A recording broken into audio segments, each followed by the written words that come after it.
Hello, and in this video what I would love to show you is how to conceal under your eyes. So what we need to do is you take your Enlightened concealer. Now you're either going to be a shade 1 or a shade 2, and the idea here is we want to color correct under the eyes where there's any dark circles. So I've just got my foundation base on and I've avoided the eye area. So the next step is just to take a fluffy brush. So clean fluffy eyeshadow brush or one of the fluffy concealer brushes from the Everyday Women brushes. What you want to do is you want to dust your brush into the product. So what we're looking to do is just to coat the tips of the hair. The secret here is we're not looking to add a whole lot of product, we're looking to dust the color on. So I want you to imagine that you're dusting this product on like it's eyeshadow. And while you're practicing, you might like to just go on the back of your hand and just see, you know, how much product's on there. So you might wipe it a couple of times and then see, oh, okay, so that's how much product, that's the result I get there. So I'm just going to load up. You want to start in the tear duct area through here, and you sort of sweep and dust that product. Come all the way down into the dark circles where your darkness is held, and you sort of blend off into that foundation line where you brought your foundation up to.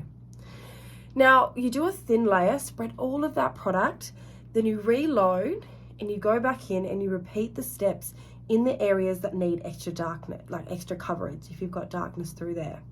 So the secret here is less is more, and it takes a little bit of practice to know the right amount of product, but the more you do it, the more you know. And if you do too much, at the end of the makeup, you can always take your brush after and dust it over. So doing that under the eye, all up into the tear duct, we hold a lot of darkness in there, sort of pushing that in. Now you do want to use quite a fluffy brush, so you get just the tips of the hair moving. Then you take the side of your brush and you load up a bulk of the product, sweep it across the lid. Now this will help cover and neutralize any transparency across the lid, and it also will serve as your eyeshadow base. So you sweep it across the lid, then you sort of blend it in a little bit and start to use the tips to come up to the brow, just like that. Now that's step 1, and as you can see, that's drastically improved the dark circles under my eyes. Step 2 is where you take the lighter Active Light concealer, twist it up a little bit. When you first open your one of these, you need to twist it quite a bit to get it to work.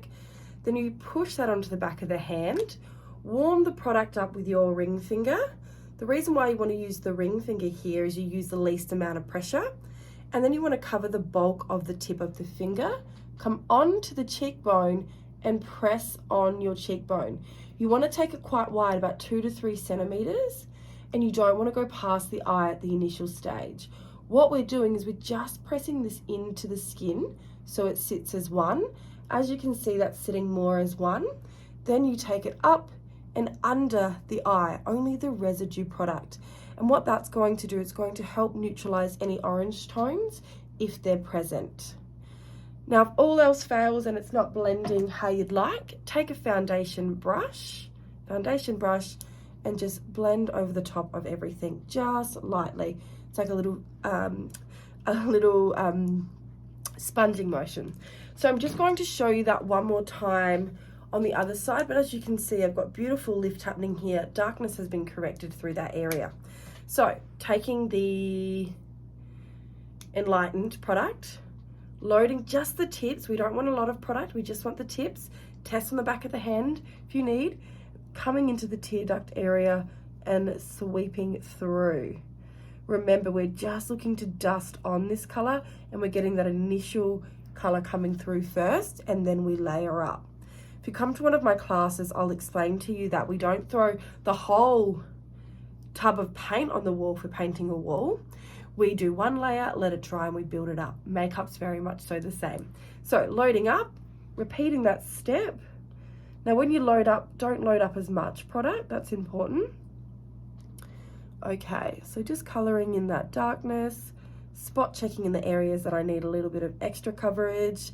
The reason why we do what I call spot check is because we don't need to add product where it's not needed.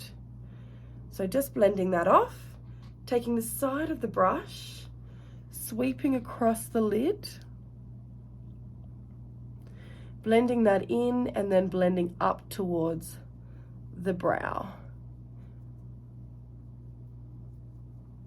If you're not going to do eyeshadow, make sure you really blend this out so you don't get any creasing. But if you're planning on doing eyeshadow after you've finished your makeup, like after you finish the rest, then have a little bit of extra product on there so you can re-blend it out. Okay, there's that part done. Second step is active light. The pen, twist it up, load it on the back. This is about highlighting your features, so this will bring out your cheekbones, add lift and enhance the face. So warming up the product on my ring finger, taking it quite wide, pressing on the outer part closest to the hairline, not going past the eye, and blending that in. Now I put on more product, so I switched fingers just so I can dab and not add any extra product, and just sort of patting and pressing till it's sitting as one. I kind of go upwards and down to make sure I'm getting that 2 to 3 centimeter coverage, and then bringing the excess under the eye just to help neutralize that. Now I'm just going to go ahead and add a little bit extra to this side just to even up that coverage. Once again, keeping close to that outer part, patting and then coming under the eye. Now think about makeup and how it works. So colors we use to color correct, shadows we use to bring things back, and highlights we use to bring things forward. So because I've got a little bit of extra, I'm going to take it on the tip of my nose, just blend that in, patting with my foundation brush. And I'm going to take a small amount with my foundation brush on the top of my Cupid's bow there. Another place I can take this highlight, just putting it on my foundation brush, or you could use your finger, is under where my contour is going to go. So remember, your highlights will bring things forwards, your shadows bring things back, so that's what this one is, it's a highlight. This is a color corrector, so we're using it to neutralize the color, to color correct. We're not looking to add product as well. So I hope that's been helpful. If you've got any questions, do let me know. Thank you.